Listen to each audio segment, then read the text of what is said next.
προσπάθειές μας. Τον Γιώργο Μαυροειδή, τον πρόεδρο Αθλητισμού και Πολιτισμού του Δήμου Φυλής, για την πολύτιμη βοήθειά του και γιατί έθεσε υπό την αιγίδα του Νουβουδουτού τη σημερινή εκδήλωση. Σήμερα μαζί μας συμμετέχουν και οι συλλόγοι Αστέρας Άνω Λιωσίων, ποδόσφαιρο, Εθνικός ΓΑΣ, μπάσκετ, ΑΟ Άνω Λιωσίων Ευπηρίδε, γυναικεία πάλιτα εκποντό, ΑΟ Εθνικός Πανοράματος ποδόσφαιρο, Ερμής Άνω Λιωσίων ποδόσφαιρο, ΔΑΣ Ζεφυρίου πάλι ποδόσφαιρο χάρμπολ και το γυναικείο τμήμα Ακρατήτου ποδόσφαιρο.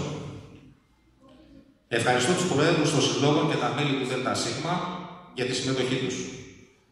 Επίσης, μας τιμούν με την παρουσία τους ο πρόεδρος του Συλλόγου Πολίτης της Άτεμης 78, Νικαίας Κορυδαλού, ο κύριος Δημήτρης Αγίμαστος.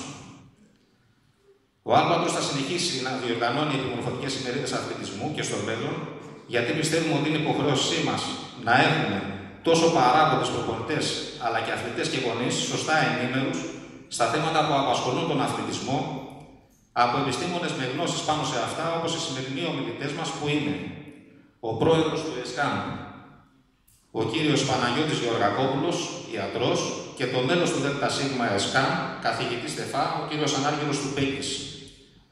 Πρόεδρε, ευχαριστούμε το ΔΣ της ΕΣΚΑΝ που έκανε δεκτό το αίτημά μας και εσάς προσωπικά και τον καθηγητή κύριο Τουπέκη που είστε μαζί μας σήμερα. Τέλος, θα δώσω το λόγο στον κύριο πρόεδρο του Νουβουδουτού, κύριο Γιώργο Μαυροειδή, να μας πει δύο λόγια και να κηρύξει την έναρξη της εκδήλωσης.